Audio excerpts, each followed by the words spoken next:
And we are live. NBA Free Agency 2020. Your boys are back. Another stream.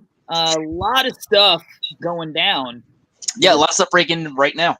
A lot of stuff breaking right now, like Jay Crowder signing with the Phoenix Suns, 3 years. You want to start this, Jay Crowder? Well, it literally just big news. It literally just happened. Yeah, I think it's a great signing. I mean, Jay Crowder, I mean, they need that veteran presence again to go with Chris Paul on that team, and they need a wing that can, do exactly what Jay Crowder does. Great signing by them.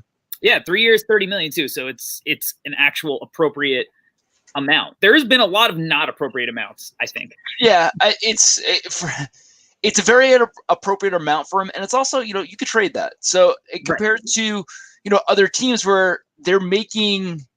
For somehow there's no teams with cap space, but there's all these ridiculous deals. I don't get it. Oh my God, the deals that are happening. Some of these deals, like, should we just start with Gordon Hayward?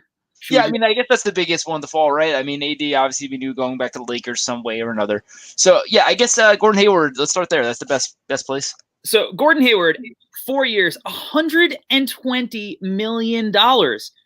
Look, I get that Charlotte is not what you would call a free agent destination. That's nice, right? I feel like, is that being generous? Is that But man, that is a tough number to deal with, man. For like, especially when you see some of these other contracts that have been handed out that are a little bit more appropriate. For 120 for a guy who hasn't been healthy is that's rough for me. Yeah, that's a lot. I mean, they had to overpay to get him.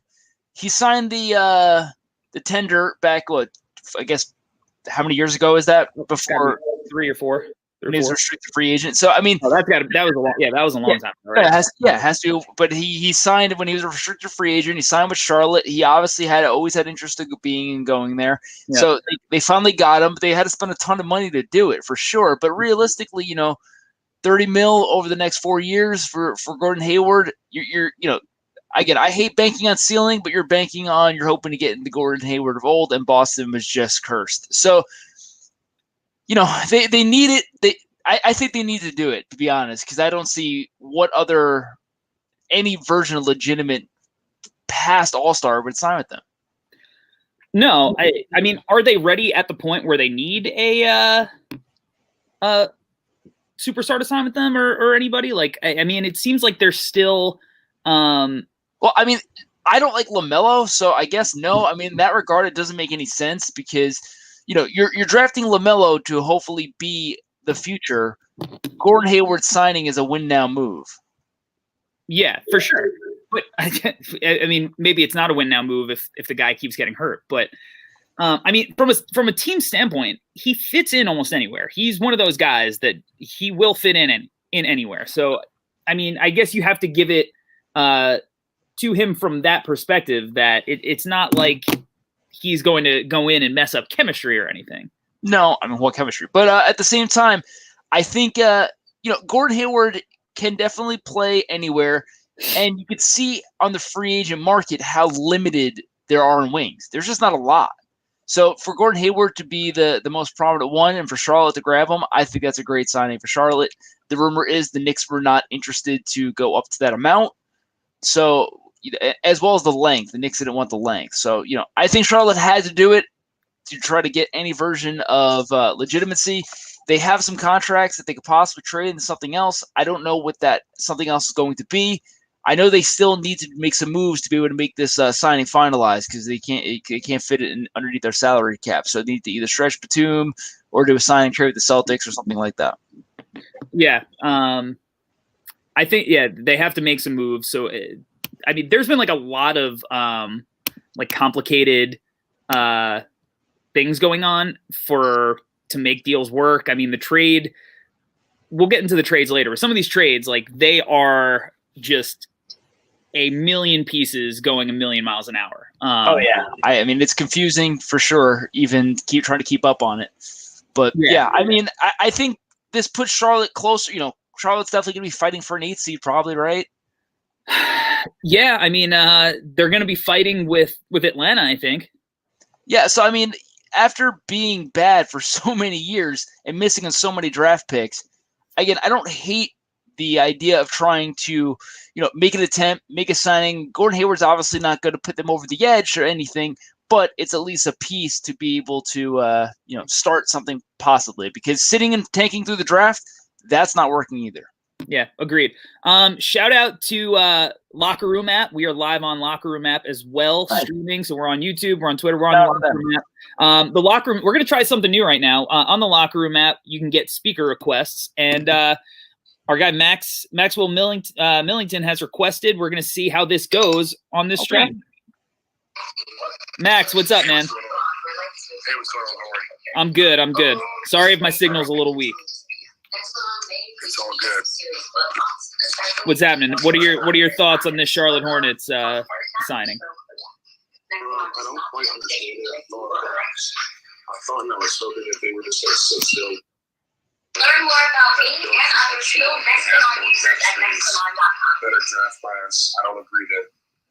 I don't think they should really be trying to make the playoffs this year. It makes no sense. I think they should be shooting for the lottery. But I have heard, I've kind of seen some other tweets as well. Max, we're having it's a little bit hard to hear you because you got stuff going on in the background, but from the gist of it, you're saying you don't think, as a Hornets fan, you don't think that the Hornets should be going you just got stuff going on in the background. It's like TV or something. Yeah, so from a Hornets perspective, Max doesn't necessarily think that they should be ready to compete for the playoffs, and I see that. I see it, but it's, again, at the same time, they've been tanking for 10 years pretty much, besides, one playoff appearance in there? Well, here's the thing with tanking. Tanking doesn't work as well now. No, it doesn't. Teams have been moving up and down the last 2 years, like, consistently. I mean, my Bulls moved up to 4 in the draft. Last year, the Pelicans got Zion by bouncing up. I mean, tanking doesn't necessarily work. So putting together a competitive team, even if you're not playoff bound, like there's no guarantee that the Hornets are going to be playoff bound. No. With the Gordon Hayward signing, even if he plays, all 70-ish games, whatever the season ends up being, he's not good enough of a superstar to do that, but he will at least be a connector to get them playing the right way. And you add another guy like LaMelo Ball, who, I've had my issues with him. We've all heard my issues with him.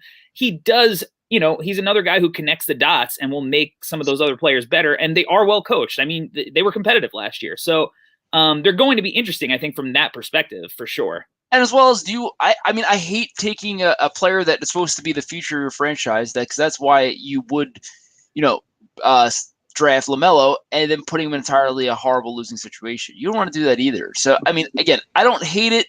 I don't love it, but I think, it's worth a shot. Charlotte needs to do it, in my opinion. And again, 30 mil is a lot, and inevitably the salary cap is going up. I understand probably not this year, but inevitably the salary cap is going up in the next few years. If Gordon Hayward stays healthy, I mean, that's going to be, that's a big if, but if he stays healthy, it could be worth it. And it's movable if worse comes to worse. It is. It definitely could be. Speaking of teams that are doing, young teams trying to get their players into position to compete a little bit more, I kind of like what the Hawks are doing. The big move that they made was signing Gallo to 361. And honestly, I think if I was Charlotte, I'd have looked at this deal and said, man, I think that could have been better for us at the price. Rather than giving Gordon Hayward the length of the contract and the amount. I think if Gordon Hayward's deal was a 3-year deal, I'd have been much more inclined to be into it. I think at this point, it's probably unmovable, especially if something bad happens. But the Hawks getting Danilo Gallinari, I think that's huge for them. No, I mean, it's a huge signing. It gives Trey help to, Trey's a great passer.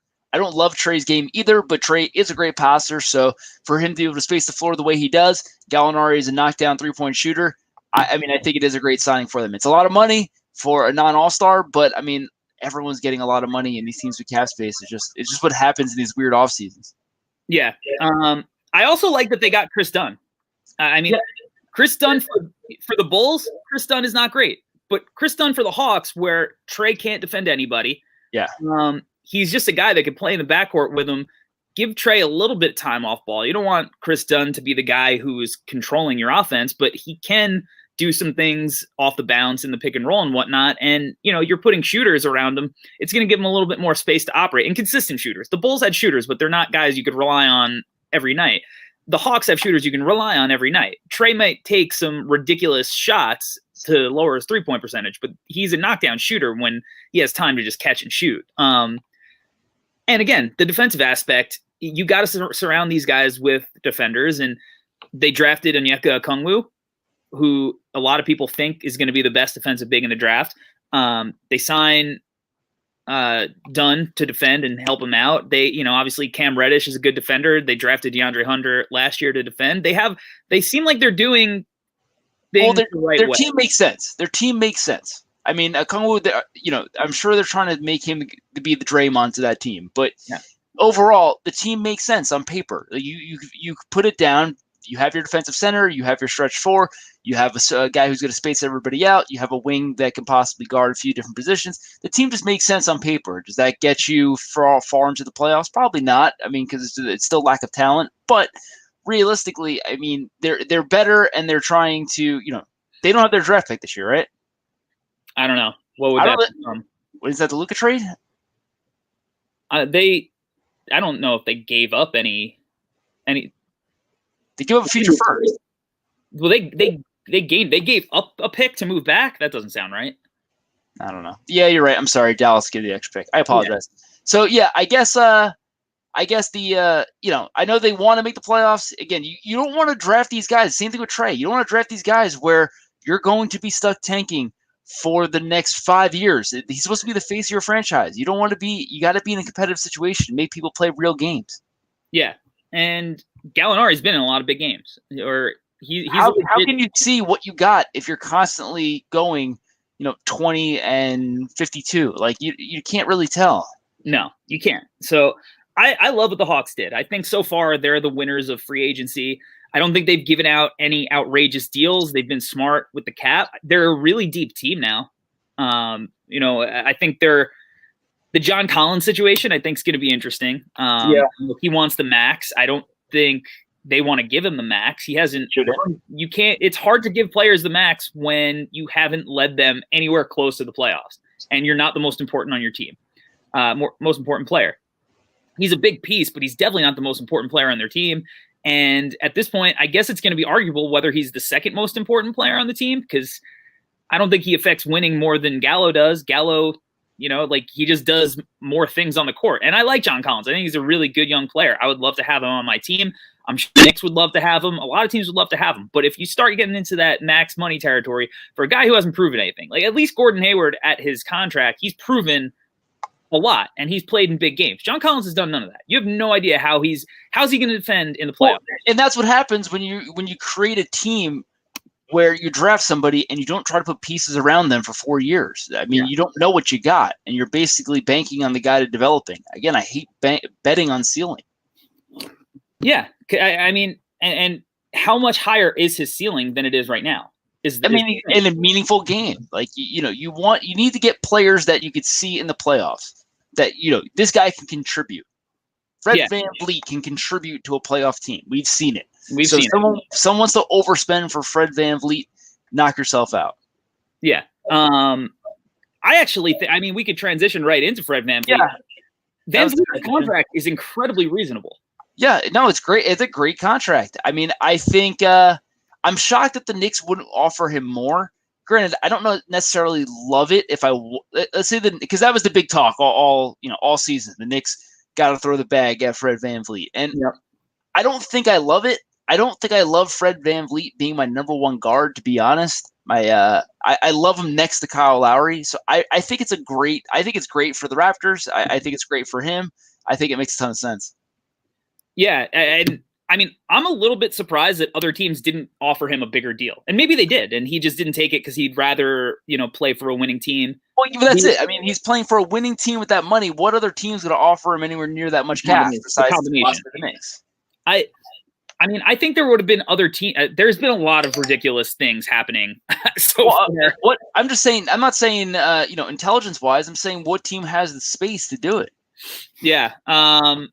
Let's see. We got another speaker request. Let's see if this one is a little cleaner. First time, long time. How do we say your name, Buzz? Straven? Yeah, hi Corey. What's up, man? How you doing? Doing good. How are you? I'm excellent. What do you got for us? So two people are talking? Like, are you talking with your friend? Yeah, we're doing a live stream on YouTube at the same time. This is cross-platform over here. Where? On YouTube. What's going on? What do you got for Where are you doing live streaming from? We're on YouTube. Yeah, like I think Fred VanVleet got the exact same money as Brogdon. Yep. That's his market. Like, probably he didn't care about going to Atlanta or even New York. Yeah, I mean, VanVleet, obviously, he wanted to get paid. He said it on JJ Redick's podcast that he wanted to get paid. But at the same time, you have to weigh $20 million a year, $85 million. It sets you up for life. It just does. It sets you up for life if you're smart with it. You could blow it, obviously. People have done it. But to get $85 million over a 4-year span, it's going to set him up. He's going to get another deal, probably not as big in 4 years from now. Or I think he even has a player option at the end of the year. So he can opt out if he has a big year 3 years from now. And you got to balance winning into that aspect. And VanVleet, has been able to balance that out as well. So that I think it was a great deal for him. He definitely could have gotten more money. I mean, we'll get into some of the ways that the Detroit Pistons have been spending money in a little bit, but Yeah, that's bad. it's pretty bad. But yeah, I agree. I think that Malcolm Brogdon, Fred VanVleet kind of territory. I mean, it's proven to be a bargain. I mean, ask the Milwaukee Bucks if they'd like to have Malcolm Brogdon back at that price tag. I bet they regret not signing him. And I know that there were some There's injury. one thing which people are not talking about it, Fred VanVleet. Like, he's Lowry's replacement. He's whose replacement? Kyle Lowry's. Kyle Lowry. Kyle, yeah. He's his replacement, and they drafted Malachi Flynn maybe to get like another small, guard that they've had success with to, kind of take that mantle in the future. My question is, who's playing forward for them? They'll figure that stuff out. I think they hope it's Giannis in the future. I think that's their goal. To the Knicks with Masai. Straven, thanks for checking in, man. Are you just putting your phone number on Twitter? Is that what's happening? Yeah, no, we're on the Locker Room now. We're live on Locker Room. We're live on YouTube. We're live on Twitter. We're really out here. I like that deal. I think he could have gotten more, but it's definitely not some outrageous number. And I think we've seen some of those. I'll tell you a deal that I'm perplexed with. You tell me which deal I'm thinking of. That I saw it and I was like, well, hate that. Teams don't. You already mentioned Detroit. So is it one of the Detroit centers? It's not a Detroit. Well, I mean, I was. Oh, it's Marcus Morris. It is. Great call. It's Marcus Morris. 4 years, $64 million for Marcus Morris, I think is insane. I think it's insane. I mean, look, the guy is a fine player. He'll play in playoff games. He's played in big games. I mean, I just don't think 4 years, $64 million. Like, what is that going to look like in 2 years? What's it going to look like at the end of this year? That one's bad. I got to watch him on the Knicks. Marcus Morris is a good, annoying person off the bench. He's there to annoy people. When you got to rely on Marcus Morris at this stage in his career, it sucks. It's not a good feeling being like, well, if Marcus Morris can put up 15 tonight, I feel confident in our chances. I hate that. It's more of like, I want Marcus Morris to go get 4 fouls. That's where I like Marcus Morris the best. Go be annoying somewhere. But being annoying somewhere gets you the mid-level exception. That doesn't get you a buyout guy or some version of that. You're not getting a contract like this. It's a brutal signing. It's a lot of money. I mean, again, compare that to VanVleet or Gallinari. Gallinari's making $4 million more a year? Like, come on. I so much would rather have granted, like the Clippers were just trying to keep an asset, and I guess they thought, they gave up their first round pick this year to your Knicks, who Leon Rose put on a clinic at the draft, I thought, with the way that he turned that pick into the 23rd pick, that and the Knicks second, into the 23rd pick, then traded the 23rd pick for the 25th pick and the an earlier second. So bigger brain. It's got a bigger brain. Guy was making moves. But Marcus Morris, like, they don't want to lose the asset. They have to overpay, whatever, especially because they lost Montrez. But like, I think I'd rather have just paid Montrez $219 and tried to find one of these wings again. Like, a year from now, Kawhi and Paul George are both off the Clippers, and it's just Marcus Morris. That is a possibility, a strong one. It's definitely a possibility. I feel like Kawhi that dude's not leaving LA because I think he just wants to be in the nice weather. I think it's where he's at. That's why he went home in the first place. Maybe we'll see something different. But I don't think he has a loyalty to Paul George that is going to stop him. No, for sure, no. Montrezl Harrell, that is not a terrible deal. Like, I think he's making less than he used to be, and he clearly lost himself a ton of money in the playoffs where he couldn't guard anybody. But is that second year player option? I don't know. I'm not sure. If I was his agent, you're gonna argue that second year a player option, and this dude's got to give himself another chance. For sure. Let's see. We got another request. Let's see how this goes. Howard, what's good? Corey, what's good? Talk to me about Gordon Hayward. What the hell? It's Gordon Hayward, man. All right, let's take it back to Gordon Hayward. Yeah, I think it's a ridiculous deal. 4 years, $120 million for a guy. Big bag. It's a big bag. I wish that I had that bag, but I'm not 6'8". But this dude cannot stay healthy, so that's the biggest thing that gives me pause. The guy looked really good at the beginning of the year. And I guess if you want to look at it from the perspective of he's just having bad luck with his injuries, like hand, all these different things, it's not like one specific thing that he keeps re-aggravating. I guess that's the good news in this situation, but it's just so much. But if you're Charlotte, you don't really have a lot of other options. They've liked Hayward forever. They tried signing him all those years ago. I guess Hayward knew that, and going back to them, it's tough, man. What do you think about it? I think it's crazy money to pay that guy, and I don't know if I really think that that's a good contract. Like you said, he can't stay healthy, and I just don't know why you would spend so much on a guy that's like, Gordon Hayward's awesome, but he's not the type of guy that's going to take your franchise to the next level. So I don't understand how it really makes sense for that roster to have anybody who's that well paid, considering they should have no expectations.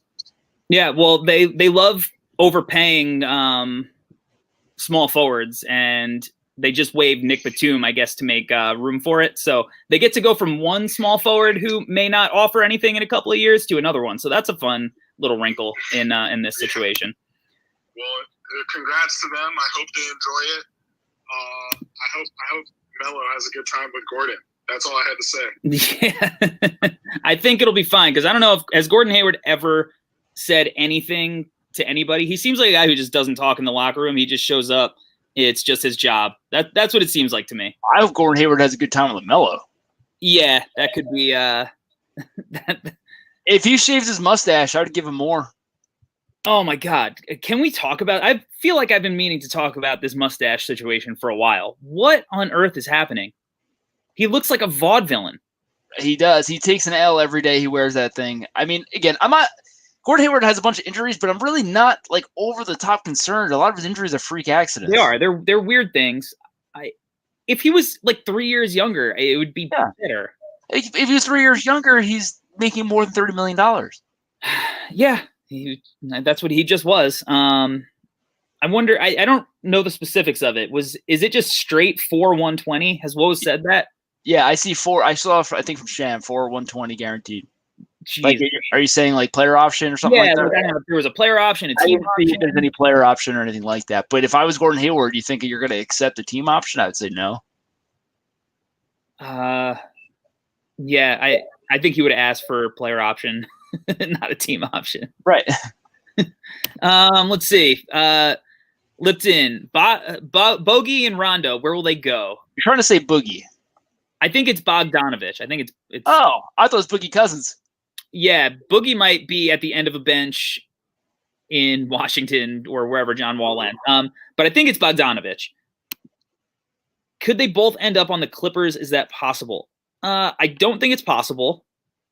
Rondo could. Rondo makes sense. Rondo could, but I think he's looking for more than the minimum. I changed my mind. I love that for the Clippers. I think they need to go get Rondo.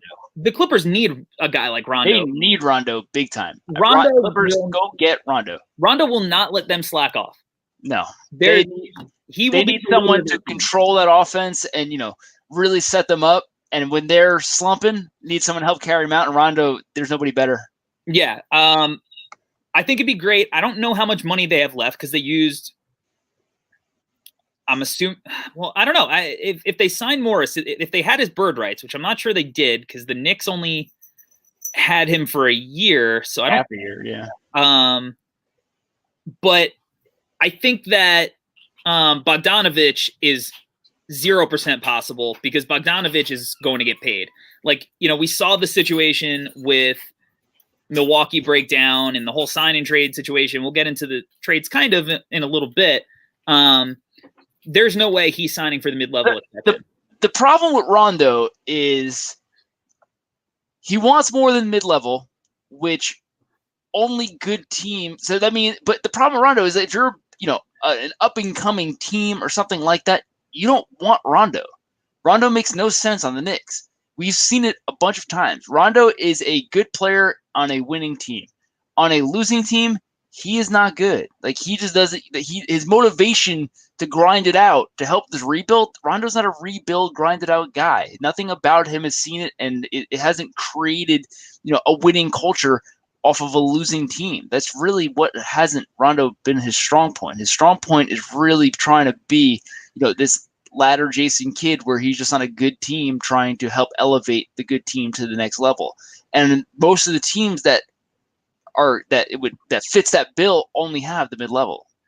Yeah, I think he's going to ultimately settle for the mid-level. Yeah, I think so too. If another coming team wants to pay him, knock yourself out. I think it's a horrible decision. Of course, if I was him, I would say I want it more too. Rondo has 2 rings. He's fine, but realistically, the mid-level I think is going to be ultimately the end game where I think the Clippers got it. They got to do it. The Clippers do. Bogdanovich is a 0% chance happening because that dude's trying to get $100 million somewhere. And Bogdanovich is looking at that Hayward contract and he's saying, that seems like that's right up my alley. Like, but where's he going to get it? Yeah, I don't know who has money left and where. That sign and trade is starting to look like, why didn't you take that? There weren't any numbers reported on that, right? There was. It wasn't $100 million. I can tell you that. I'm thinking like 485 or something like that. Okay, I mean that's pretty good. That's pretty good. He definitely wants at least what Buddy Hield is making. The tough part for Bogdanovich right now, and why I think he wasn't scooped up earlier, is because he's restricted. And if there's a feeling out there that he is going to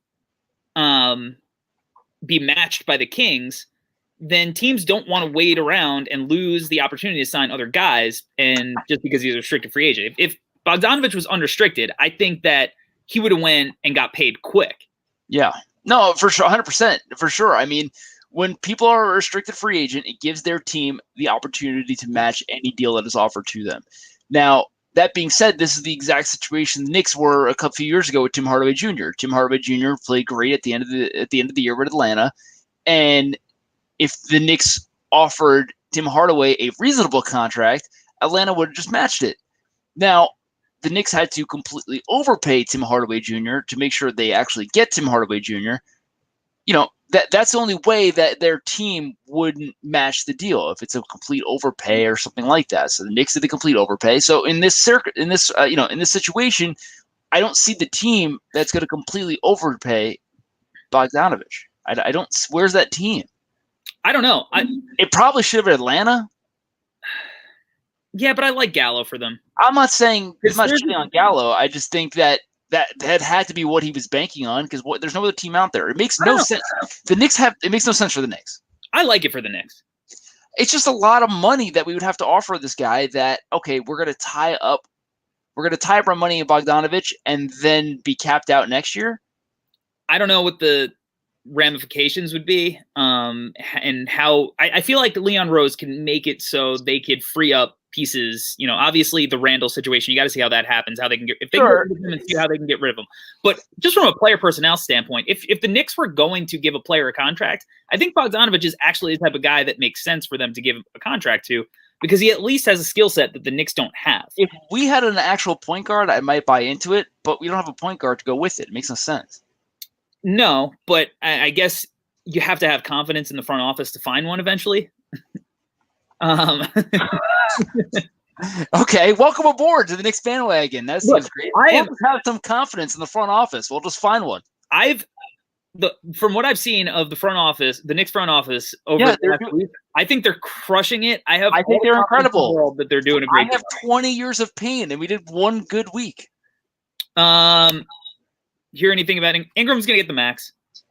He's going to get the max. He's restricted, so teams aren't throwing it at him. Yeah, he's the same circumstance where it makes no sense for a team to throw money at him. He's going to get the max. Yeah, all you're doing is he'll be fine. You're just tying. If you're a team and you're trying to get Ingram, like all you're doing is tying up your cap space, where other teams are going to be able to scoop up free agents while you just wait on, and they're going to wait as long as possible to match it. Right. What Corey's saying is that when a team, let's say you offer Brandon Ingram 4 years, whatever. Let's say the Knicks offer Brandon Ingram 4 years, $100 and bajillion, whatever the maximum they could possibly offer. That means a clock starts ticking for New Orleans, where off the top of my head, I believe they have 72 hours to either match that Knicks offer or rescind and let Brandon Ingram go to the Knicks.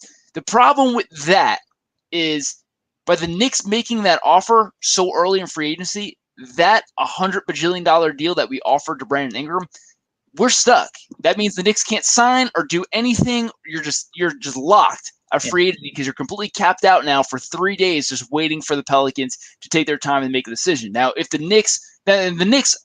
Pelicans on the other side are not capped out because it's still bird rights. So they still have the open cap space to make moves and do everything like that for 72 hours. Now, I can guarantee you the Pelicans will 100% match that deal. So they basically can make moves. And I can also guarantee you that they're not going to match that deal until about like the 71st hour in the 72-hour window. Exactly. So that being said, the Pelicans have 71 hours to do whatever they want, and the Knicks are capped out and screwed for 71 hours. It makes no sense. Brandon Ingram's going to get the max with Pelicans. He'll be fine. I think it used to be a week. I think that's what it used to be in free agency. Which is just unreasonable. Oh, it's insane. Dude, 72 hours is unreasonable. It should be 24. Yeah, I agree. Like, if you have to know whether you're going to match if you're a front office and you have a big restricted free agent, you have to know whether you're going to match at whatever number comes out. Like, it's right. It's not. If you're not prepared for that, you shouldn't be in a front office. Right. So I agree. I think 24 hours is what it should be, and maybe they'll do that at some point. What are we thinking about Joe Harris's deal? I think that it's a lot of money, and I think Brooklyn needs to do it. They had to. They had to do it because they couldn't lose the asset. I'm not gonna lie. When I first saw the slide, like your setup, the main screen, you had Joe Harris over there in Brooklyn and everything like that, and I saw it briefly. I'm like, when did they get Marc Gasol? And I was literally checking Twitter at one time while live. Like while we had one of the callers, I was checking Twitter for Marc Gasol news. So yeah, I mean, I think they had to do it. They need it. I mean, as well on top of they need it, he's a good player. He fits with Kyrie and Durant. It makes sense in regards to the floor and everything like that. As well, it's a movable contract as well to trade for somebody else. If there ever was going to be a James Harden trade or anything like that, Joe Harris is not a bad piece to trade back. Yeah, I mean, I don't know, again, what's going to happen with the Harden situation. I don't know. If you're Houston, I mean, you're not going to trade Harden in the offseason, right? Like, you're going to try to make this work and wait to the deadline. Well, I mean, yeah, if you're Houston, you do not rush. It is nuts to rush. You wait this out. You wait for some other superstar to be pissed off, some frustrated, something like that. The offers that I'm hearing from, the Nets, everything like that, these offers suck, and it's nuts to do that. If it's Houston, they're reporting they're ready to get really uncomfortable. I love it. Make them wait. It's nuts. He has too much time in his deal. It's not like he's expiring this year. He's got too much time in his deal. Is he going to opt out the last year? Maybe. So I don't know. I think that they waited out and they wait for a better offer, trade deadline or something like that for sure. Yeah, and that's a smart move to do it. He's too good. He's one of the best 3 players. By far. Players, whatever. Russ will be interesting. Russ, I think they're going to. So this is a weird one. I don't know. Again, on the Knicks, I don't want Russ. I don't. I love Russ. I love his intensity. I love everything about his game. I mean, I don't love his 3-point percentage, but I mean, I love everything else about him as a character. I don't get the win now Knicks mindset in that regard. It makes no sense. He's just not. What is he going to do? Carry us to the 8th seed, let us be capped out and lose? It makes no sense in that regard. We're still young. We're too young to developing these players and everything like that. It's not happening. On the other side of it not happening. Houston's not just going to take. Houston's going to want assets back. What are we going to give them back? Even to make salaries work. It's Julius Randle. Right. It's just Julius Randle. And okay, great. We're up to Julius Randle. We're $20 million off. I guess Kevin Knox. Is that what it is? Like you throw his salary, and that's not there yet. I wouldn't even do it. I still like Kevin Knox. I think Kevin Knox is a wait and see approach. Again, Kevin Knox fits into the bill I was kind of saying before. When you're a young team, you don't want to just keep losing every year. I don't know what Kevin Knox is. He's shown nothing great. I get that. He declined last year, but Kevin Knox. It's like Iman Shumpert. You put Iman Shumpert next to LeBron, all of a sudden Iman Shumpert can play. When you put these players next to good players, it might change their game. When you have role players trying to be the all-stars on the team, they might suck. They're just not good. So that's where you need Kevin Knox to be next to quality players to see what he could possibly be. As of right now, he looks like shit, and I get that. But if you put him next to somebody of quality, and that's not Russ to me. No, we have breaking news from wow. Free agent free agent wing Jeff Green has agreed to a deal with the Brooklyn Nets. Dude, that dude, and what, for 4 years, $100 million? Like, that dude, for some reason, has made, he's got to be, like, combating for the most money ever made at what he can offer a team. Yeah, he's pound for pound, maybe the most successful NBA player ever. He's got to be coming close to breaking the record for most teams played for. Does he have a ring? I don't think so. I don't think so either. He was good. He was good on Houston last year, though, man. Celtics? No. I feel like he was on that 07-08 team. No, he does. He's connected to that Celtics team because Kendrick Perkins trade. He was the 5th pick in the draft that the Celtics traded to bring Ray Allen. Gotcha. Yeah. So he was on the Sonics with Durant, his rookie year. Oh, that's pretty funny. He thought it was Valanciunas. Valanciunas to Brooklyn. Imagine Valanciunas signs at Brooklyn, and you get, out of all those agents, that's the one you put over there. That would have been incredible. Look, it's about Valanciunas. I don't know what to say. This is what Joe Harris looks like. He looks like generic white guy with beard. I don't know what to say. This is what you looked like when you had a beard. What are you talking about? You had a beard like a week ago. That is exactly what you look like. I didn't realize you put yourself on Brooklyn. We're not playing 2K over here. We're trying to talk about the real shit. You're sitting here playing 2K. Put yourself in these goddamn pictures.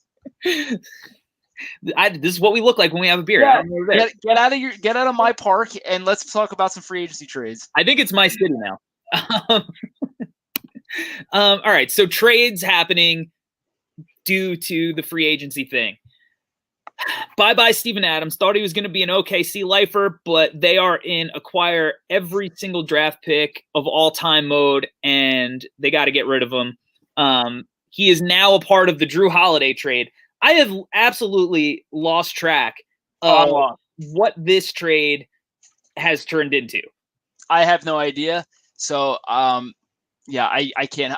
So Oh, this is what I got. Drew Holiday's on the Bucks. Steven Adams is on the Pelicans.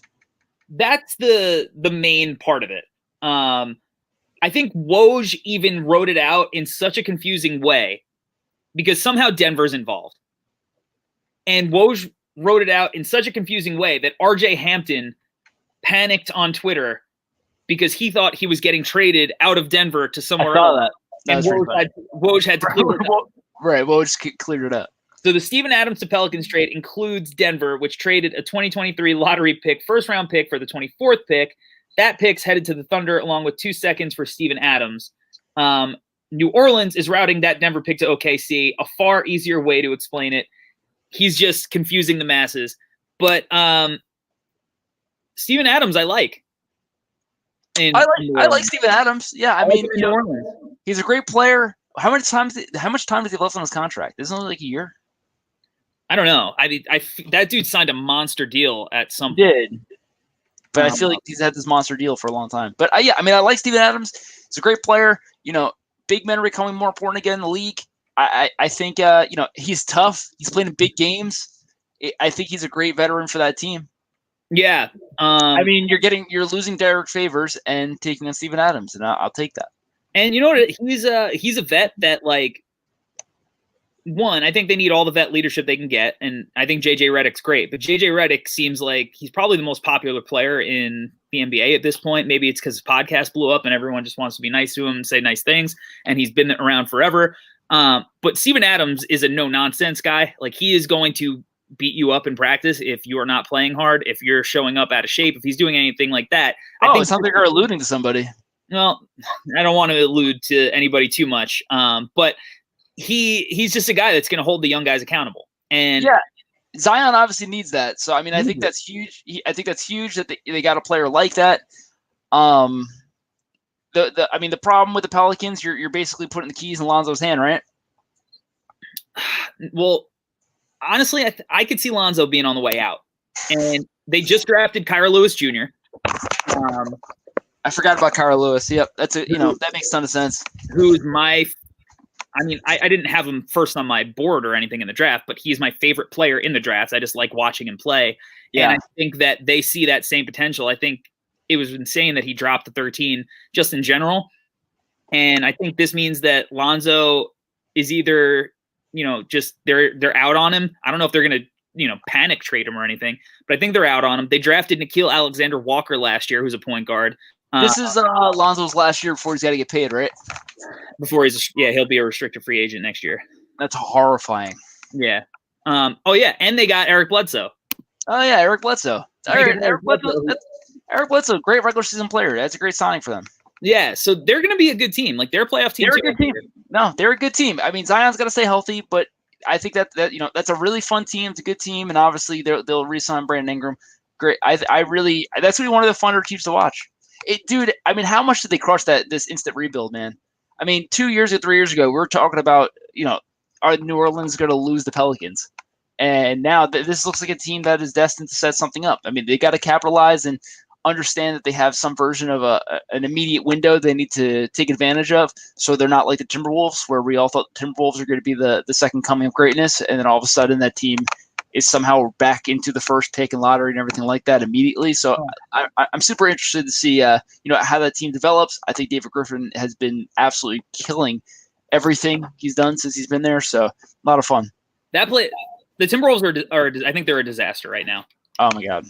I mean, they signed Malik Beasley to $460. There was a lot of rumors that Beasley was going to be in talks with the Knicks. Yep. Which I like Beasley a lot. Granted, it's not ideal that he just got arrested for whatever he got arrested for, but whatever.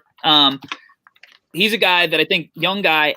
He's another reason. Like, I thought Anthony Edwards fit the best with Towns and Russell, but now that they signed Malik Beasley to $460, it's also like, what are we doing here? Like, is he your shooter? Like, who's your shooter? Anthony Edwards can come off the bench. You just pay this guy $460 to come off the bench. Like, what is going on? I think they're a train wreck. They're just trying to piece things together for the inevitable Karl Anthony Towns trade request that'll happen eventually.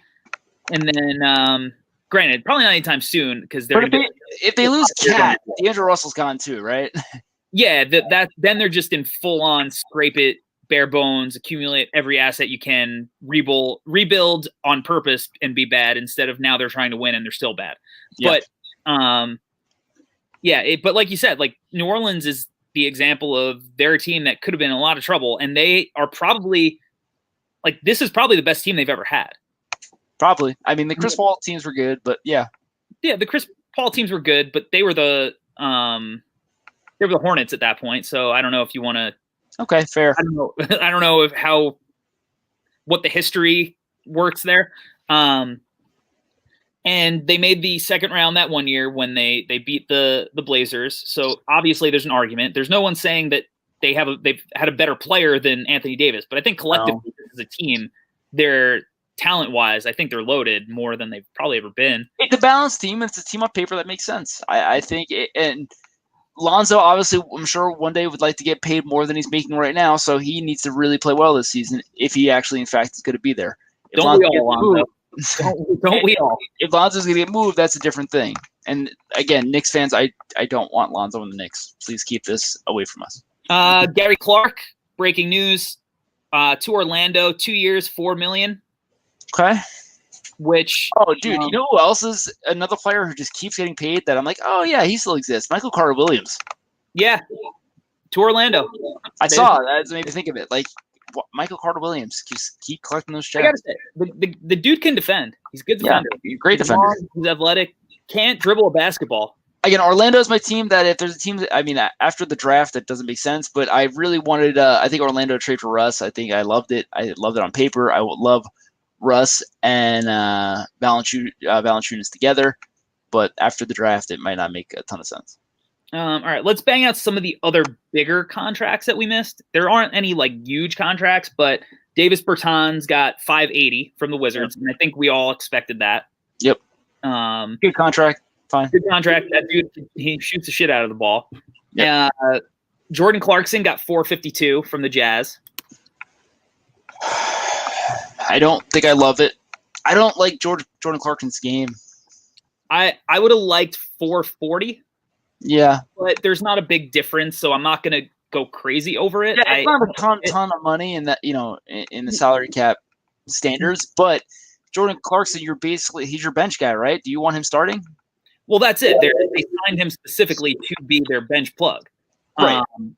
And from that perspective, like I think he's a great bench scorer on a good team. Like I thought he looked really good in Utah. If he's if he's on Cleveland still, he sucks. He doesn't in any way.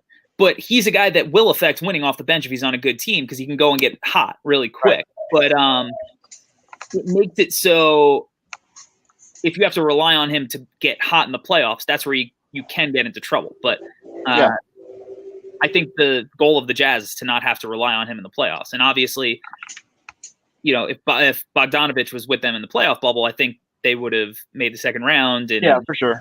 The whole playoffs would have been completely different if he was just there. Cause then the Nuggets don't have that incredible run that they had. And who knows, maybe the Clippers end up advancing and we get a whole thing that really changed. It was butterfly effect. That was a big agree. Speaking of Nuggets, Jeremy Grant leaving, big deal, not big deal. I thought he's really valuable for them. I think the point with letting him leave is now you just play Michael Porter Jr. more. That's the expectation.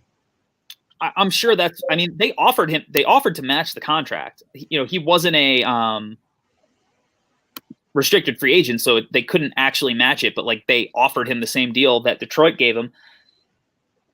I think he's really good. I think he probably should have just stuck it out in Denver. He wants a bigger role offensively, which means that he's trying to get buckets and he doesn't care about winning right now. He just wants to score the ball and probably defend a little bit less, which means that this Detroit situation is going to be one of the biggest disasters. I think they got to trade Blake, right? They have. I don't know what for, but this looks like all signs that they're planning to trade Blake. So they drafted Isaiah Stewart, who everybody thought was probably a second rounder. They drafted him at 16 in the draft. So he's a center who I think is going to be able to shoot threes, but doesn't really do it consistently right now and is more of like a post guy. So they started their year off, their off season that way. They lost Christian Wood, 3-year, 41 to the Rockets. Don't know what the Rockets want. Maybe they're just like, we're going to keep Russ and Harden, and he's a great partner for Harden, blah, blah, blah. But so they lost him. They signed Jahlil Okafor. They signed Jeremy Grant, $360. They signed Mason Plumlee, 3 years, $25 million. And any time you could ever give Mason Plumlee that much money, you have to do it. Yeah. Just horrible move. Like and then, like you said, they have Blake Griffin. So what are they doing? They're signing every player. Not one of those players is known for their three-point shooting, except for Blake, who everyone is like, Blake could shoot threes now. And it's not like the best part of his game. He could just do it. I mean, there's none of those players are good. I mean, you just spent a ton of money on a not good team. A ton of money. You drafted Killian Hayes, which everybody loves. Yeah, everybody loves that. Everybody loves that move. Great. You had a great start. And then you trade up, you get Sadiq Bey with Brooklyn's pick at the 19. Great value. Love that. But this front court situation, it's baffling. I don't know what they're doing. Obviously, like, they have to have something in line for Blake, but even like if they don't, like whatever they get for him is not going to be great because Blake makes so much money. He's old and he's an injury risk. So you're trading him for something of similar risk, I guess. Yeah, I mean, yeah. Hopefully less years. Is that the plan? But at the same time, like they're basically when you're spending this much money, you don't spend that much money unless you don't plan on winning. Like your plan is to win by spending that much cash. So that being said, to trade Blake for a salary dump or a lesser asset really doesn't make sense in that regard either, because Blake is still a contributor to a winning team. So that being said, what can they trade Blake for that is going to help them win games? I have no idea, because your planning is if you're spending all that money, your plan is to win games. Their offseason is it's so baffling. There's no chance. Oh, and they signed Josh Jackson, right? Which I kind of like. I think he looked good in Memphis a little bit. It's like not a bad risk. I don't mind that move. But again, he's another guy who's not known as a knockdown three-point shooter. Killian Hayes shoots 29% from three, even if one day he could be a good three-point shooter. Derrick Rose is not a sniper. They got rid of Luke Kennard, who's probably their only good three-point shooter. Right. What are they doing? Yeah, not good. Not good. Not good. So, I mean, it's just not. Again, for you to spend that much money, you're planning. You plan on winning games. When you spend that much money on a team that's not going to win games, then your biggest asset to trade, anything you trade it for, is probably going to be worse. It's insane. Insane what they're doing. Let's talk about the Milwaukee Bucks. So obviously we know they got Drew. Yep. In this trade, which is great. Everybody loves Drew. I think he's significantly better than Eric Bledsoe in the regular season and in the playoffs. So I think that's a major upgrade. I love it. They signed DJ Augustine, 3 years, $21 million. So I think Augustine is a great fit there as well. He's going to be able to play like he's a monster in the pick and roll. If you go and look at his pick and roll numbers, like he's incredible in the pick and roll. Runs a ton of them. So that's good. I think that if they could utilize Giannis in the pick and roll more, that'd be good. And he's a good three-point shooter. So that benefits them as well. They also re-upped Pat Connaughton for 2 years, $8 million. That's your boy. Is it? Where'd Bobby Portis go? He also went to Milwaukee. Yeah, he went to Milwaukee, which is fine. Yeah. I don't know what the number is, but he has. I love Bobby Portis. I'm sure you do too. I think Bobby Portis can play. He could play in playoff games. He could play real games. Well, do I love him? I don't. Love is strong. He did punch Nikola Mirotic in the face on my team, which set off a weird season and made Mirotic not want to play in the NBA anymore. I think. In our defense, did Mirotic deserve it or no? There's no way to know. There isn't, actually. I have no idea. I do like how intense he plays. You know what's weird about Bobby Portis? With the intensity that he plays with, he's got the crazy eye thing and his whole persona like that. You'd figure that he would try on defense. Like those kind of guys are the guys that try on defense, the crazy play hard guys, and he doesn't care at all. But he shoots a ton of threes. So from that perspective, it's going to help them from from a 3-point shooting perspective, adding another shooter, spread the floor around Giannis, blah, whatever you think. So I like what they did. They're going to be tough. They got tough players. I mean, they have ballers and guys that can play in big games, tough games. I mean, this is something they were lacking, especially since Brogdon's been gone. But Eric Bledsoe hasn't done anything like that to really show them, anything more than what he was capable of. So I really like what they came up with. They're going to be a weird team, but I think it's still a fun team. Yeah, it's the mental toughness. That's right. They got a tough team. Yeah. All right. So we got we don't really need to spend too much time on the world champion Lakers, but they took Harrell. They took Montrezl Harrell from the rival Clippers. 2 years, 19. I think it's a great deal for Harrell and what he gives you. And then they signed Wes Matthews, and I think Wes Matthews was a fantastic signing for them. I mean, he's good. He's going to be your Danny Green replacement, and honestly, he's probably going to be more consistent as a shooter than Danny Green is. So the Lakers, I think they're killing it. Unfortunately, yeah, I don't love the Lakers, but they're absolutely killing it. I think it's a great job by that front office and everything. I feel like I'm missing a move that they made too. They lost Dwight. They lost Dwight to the Sixers. They are probably going to get Boogie. I mean, I just think write that down. It seems perfect. What was the Danny Green trade? Danny Green went to the Thunder at one point. I don't know where he even is now.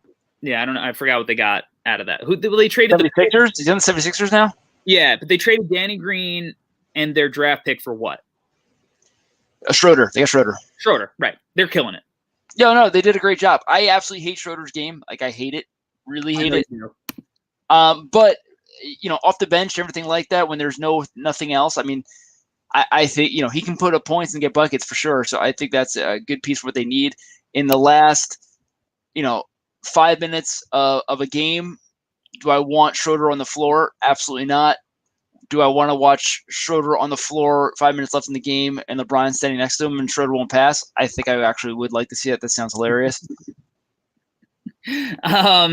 Yeah, you hate him. I think he's fine. I think he's an upgrade for what the Lakers have, but he might not be an upgrade because Rondo was fantastic in the bubble, but theoretically he should be able to somewhat mimic that, I guess. All right, so just to run through, because we're going to get out of here in a few minutes, just to run through some of the other stuff that we did miss. Rodney Hood, 2 years, 21 for the Blazers, coming off an Achilles tear. He had a lot of time to recover, so yeah, I'm sure he'll have been recovered a little bit. So that's hard. Achilles always rough.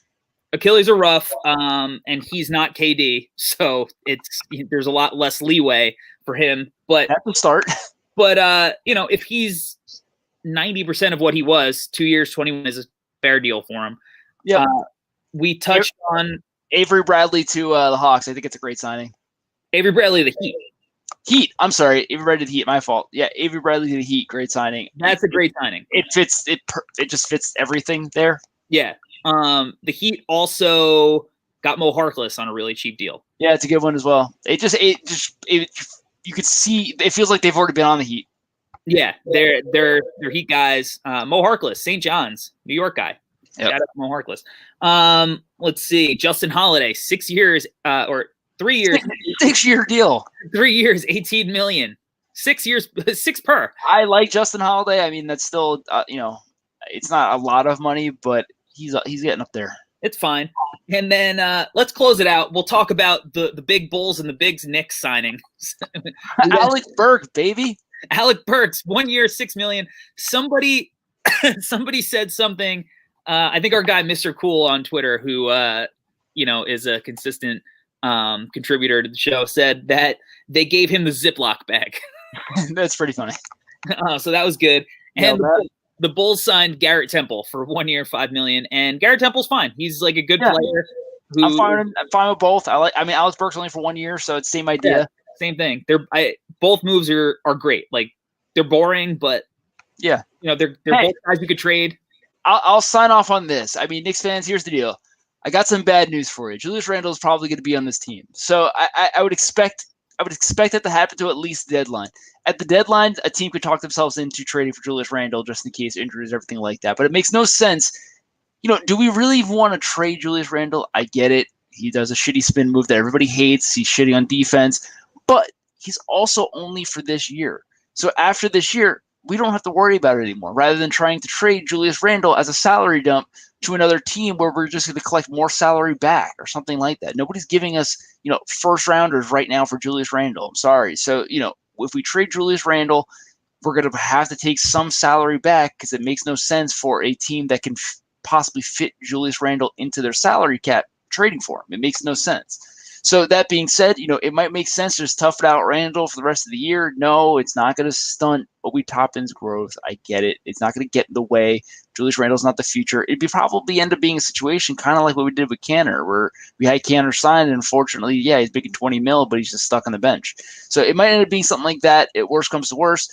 I'm fine with it. At the end of the day, Knicks, let's not trade for Westbrook. Let's not throw all of our money at Bogdanovich. I think it's really, we got to collect some assets. So let's these teams that get stuck in the salary cap hell, the Warriors might be a team who all of a sudden want to get out of the tax. I don't know. One of these teams that don't feel like paying the tax this year, it might make sense to take a little salary and take some assets to do it. That is one way to do it. I'll leave Knicks fans with this thought. They might trade Julius Randle for Russell Westbrook and go the complete opposite way. There's only one, the only way to know is time will tell. But everybody, thank you for joining us again in the stream. This was a lot of fun. Sources say Bulls are looking at Lonzo Ball, just letting everybody know. Is that a real rumor, or are you just saying? Oh my God, you're that nervous. Oh my God. I was just saying that because I thought you were trolling the Knicks. So I was trolling the Bulls back, and you really thought you got worried there for a second. I did get worried there. No, look, I actually could be content with Lonzo in the right circumstance for a trade, depending on what we give up, because I think his value is low now. But I mean that makes sense. And Leandro can play for the Windy City Bulls. I think it's perfect. That's fine. Ball played for them. So guys, thank you again for joining us. Make sure you hit the like button, you hit subscribe. All that. Let's do another one. I want to talk about John Wall stuff, not now, but whenever that ends up, let's talk about some more hypotheticals and stuff. Maybe looking at next year. Love that. All right. Until next time, guys. We out.